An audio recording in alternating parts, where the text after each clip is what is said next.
Welcome to the Wild Grace podcast, where authenticity isn't a choice, it is your calling. Real, raw, untamed. This is your initiation into the wild.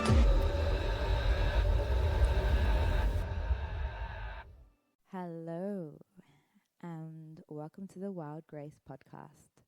I am your host, Malika Ford, and today we are talking about love.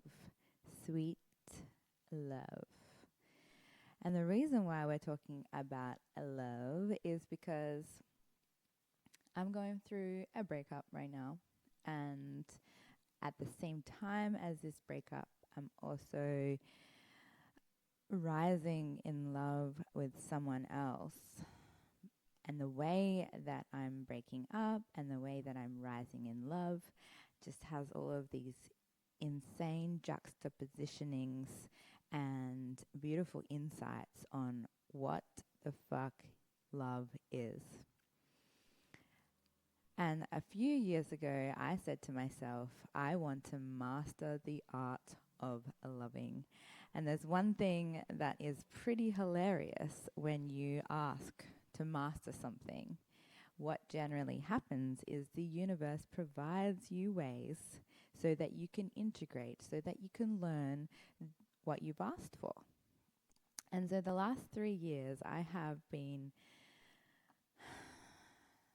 tested time and time again to lean in to challenges, to lean into love, to keep choosing love over everything else. However, the love that I have been choosing has been somewhat conditional. And the thing about conditional love is it can never be fulfilled, ever. There's always this tit for tat going on. If you give me this, I'll give you that. And I feel like the world generally lives in a conditional love. Unless, of course, you are a parent and you've had the privilege of really discovering what unconditional love is. It's loving without any expectation. It's loving without any attachment to outcome. It's loving, wanting absolutely nothing back from that person. And the first time I experienced unconditional love truly, was when my daughter was born. She was only a few days old, and I was looking at her, just looking at her. We were lying by the fireplace, and she was just looking up at me. And in that moment, I fully understood what unconditional love was, and I had not experienced it up until that moment. I hadn't. Nothing had even come close to what I experienced in that moment with my daughter. And so I wondered how you can have unconditional love with a partner. How is that possible? Because there is this certain level of expectation that comes within a partnership. And I don't even know how to turn it off. Now that I am becoming more aware of it, I can notice the subconscious conditioning that's going on with the sudden expectation, unspoken by the way, unspoken expectation of what happens inside of me, inside of my brain, when I get deeper committed into a partnership with someone. And it'll be the subtle shifts of going from lovers to partner or lovers to boyfriend and girlfriend. And it's almost like this thing turns on in my brain of like, well, now that we are partners, I expect this, and this from you. And it's a lot of pressure. It's a lot of pressure because when you're just in a lovership with someone or a situationship, there is no expectations. There is no attachment to outcome. You just kind of live two parallel lives and you dip in and out with intimacy or whatever, but there's no expectation.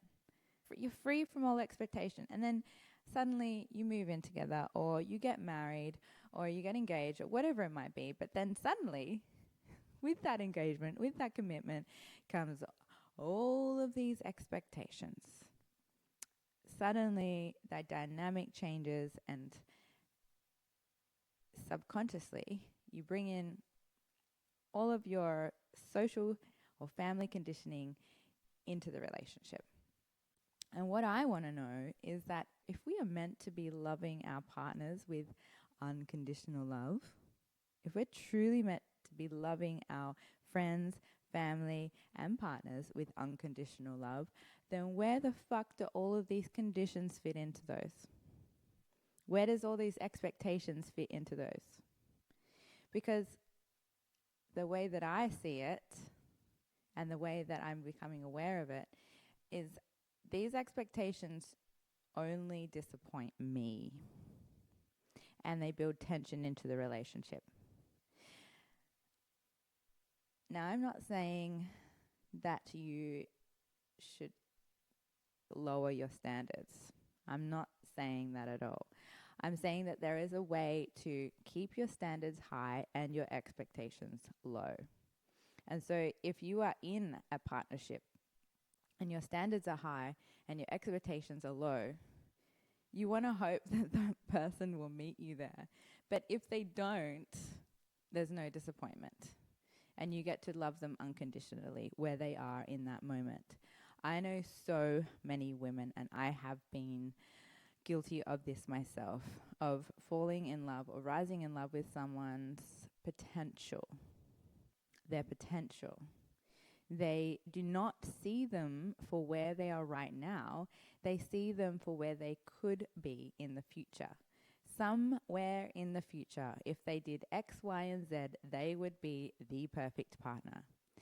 And the thing about falling in love with someone's potential is you never know when or if they will ever get there. It is a blessing and a curse, because I walk around and I can see everyone's highest potential. You've got the potential to be this. You've got the potential to be that. If you just opened your heart a little bit more, if you just did this or whatever it could be. It's a dangerous game that you are playing with your own heart. And I know because I continuously play it with myself. I fail to meet people where they are because I am so in love with where they're going that I completely dismiss who they are right now. Completely dismiss it. I create this delusion that eventually, in some timeline, they will meet me where I want to be met. And the truth is, you might be waiting around for a really fucking long time. And then you're putting all this pressure on them to be a certain way or rise into their potential. And it could be too much pressure for them that eventually they just fucking bail. If they don't rise to meet you, they will bail. And then all of this patience that you've put in to support their growth and their journey, all of that time and energy spent on loving them so fucking hard that they rise to meet you, or they don't. And I do have some beautiful stories of couples that grow together, and they grow at exactly the same pace, and they're just on this beautiful parallel journey, and it pays off. Though I still look at those couples and they're still growing, and there are still a shit ton of challenges because they are like growth junkies, both of them. And then I look at couples that are like completely doing their own thing and just love each other for exactly who they are without trying to change anything about the other person. And sometimes I look at these couples and I'm like, wow, it's almost like, you know, she's so good to him. She's so good to him. And it almost looks like he's taking her for granted from the outside anyway. And I wonder about these dynamics of like, does she feel hard done by? Or is she just loving so purely unconditional that it just doesn't faze her? Wherever her partner is in his evolution, they just get to be themselves exactly where they are, growing, because growing is inevitable. We just have to breathe to grow, really. And they seem pretty happy.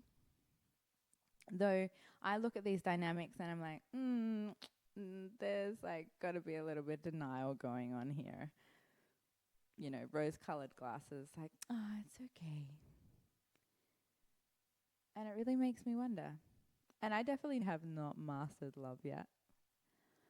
But one thing that I have become aware of is that the more conditional love is, the more likely it is to crumble.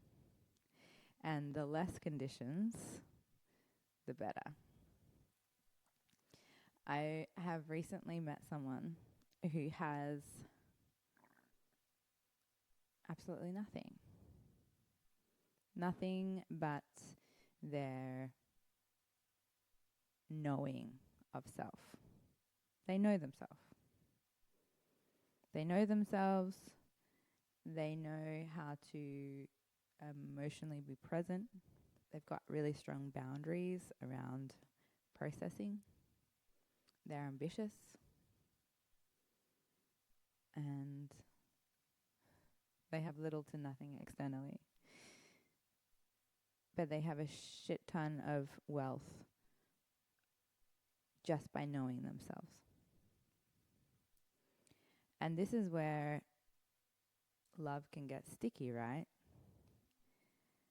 Because there's so many women out there that I know that are looking for the full package. He's got to be integrated with money. He's got to be integrated emotionally. He's got to be integrated physically, like health, wealth, all of it.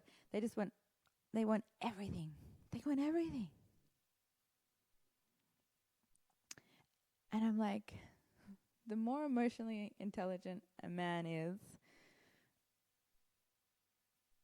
it like the less money he has and the more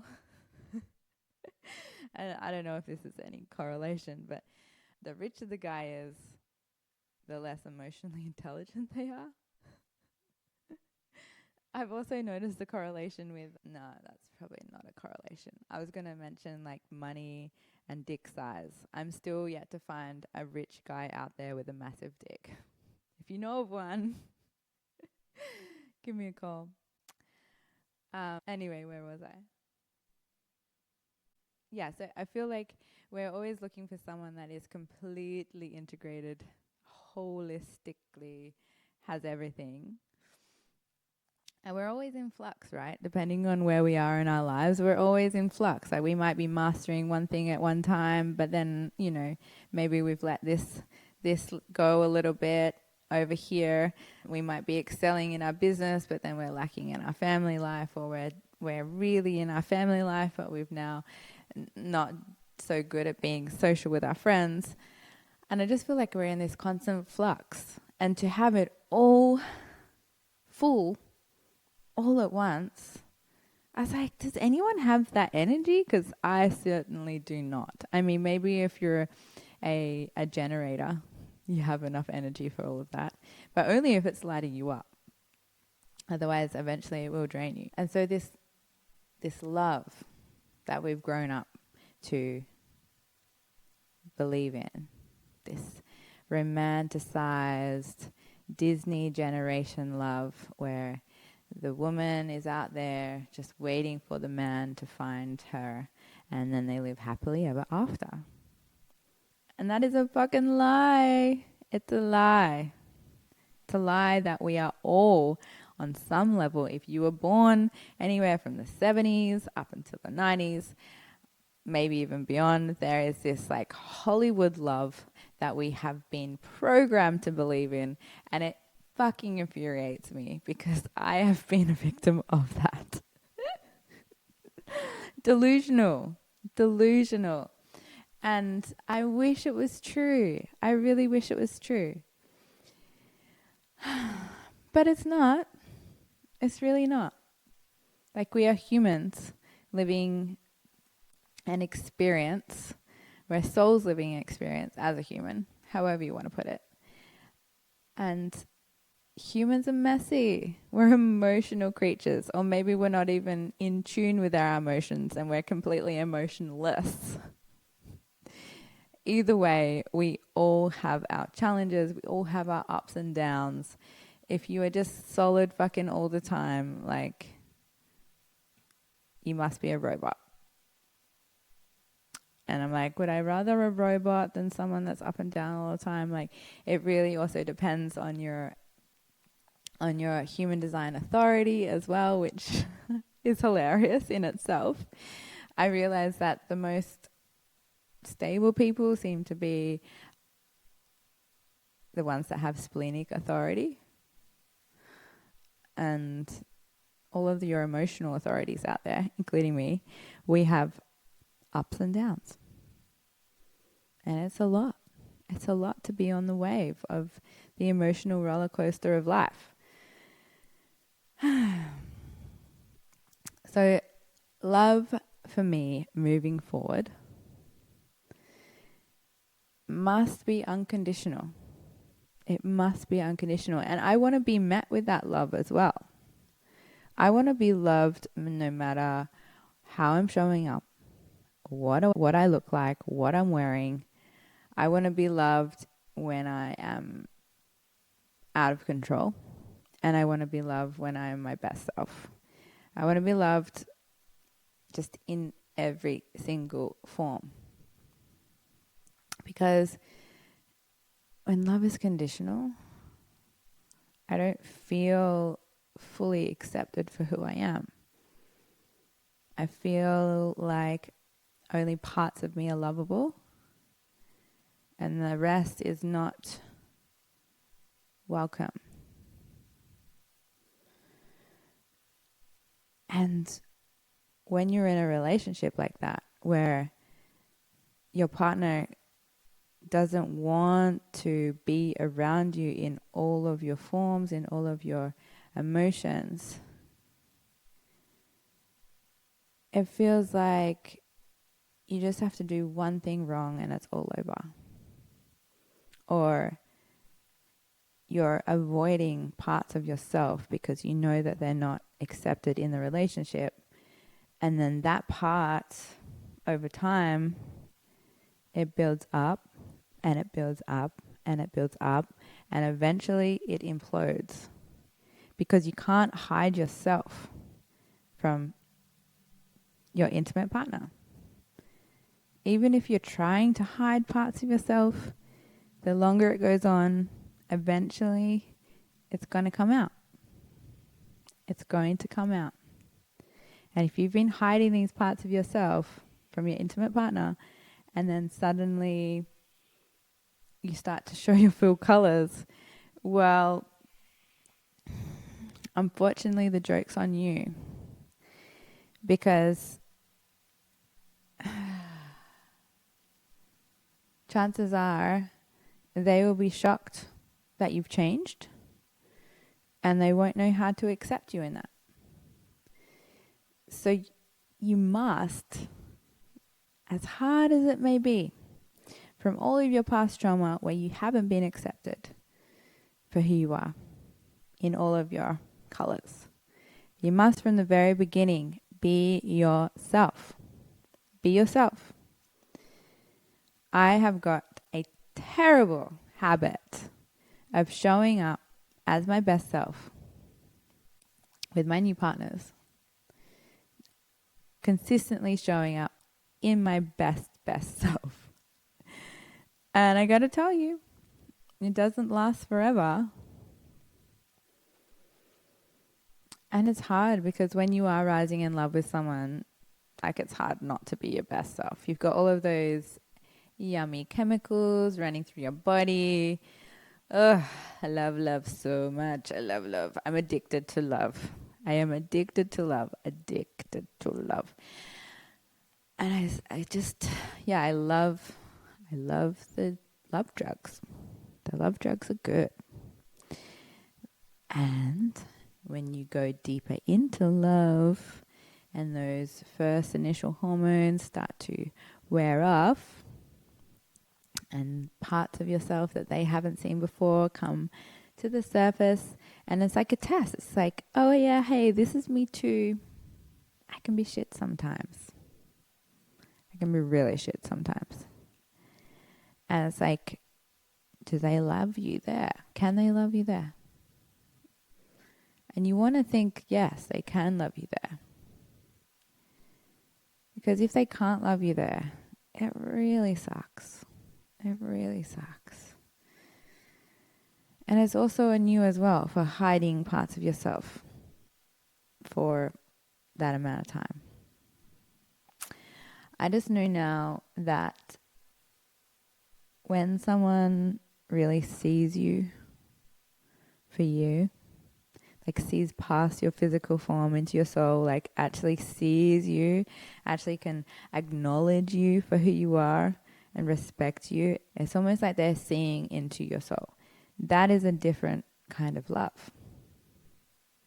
That feels more unconditional than anything else. Because it's like, it doesn't matter what they do. It doesn't matter where they are in the world. It doesn't matter how much money they make. There's like this beyond surface connection, a soul connection, where there is no conditions. And those kind of connections are so special. They're so special. And what pisses me off is those beautiful connections. How long can they last? How long can they actually last if no one in the relationship is making money? And this is where I feel like the world fails. It fails us. Because we don't always get to decide love just based on that soul connection. We have other things to think about, like how we're going to support our family. And we do have to think of all of the logistics as well. And that is where the conditions come in. It sucks. It really sucks. And this is also where we can come in as whole sovereign beings and just learn to stand in our sovereignty, learn to stand in our love, learn to stand in our presence, learn to be an independent, and see what comes from that space, from that frequency. Because while we're looking for someone to complete us, we're always going to be finding someone that is half full. They'll be really good in some areas, but lacking in others. And I learned to find your one, or to find your soulmate, you need to become the list. You need to become your list. So if you've got a long list of everything that you want in a partner, you also need to become that list.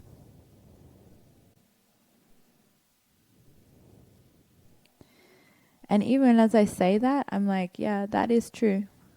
That is true. However, what happens if you both are in a building phase and you both haven't made any money yet, and you meet each other at that frequency and you build together? That's also an option. There's no rules to unconditional love, really. And you're going to meet someone when the timing is right. I don't think there's any wrong timing to meet someone.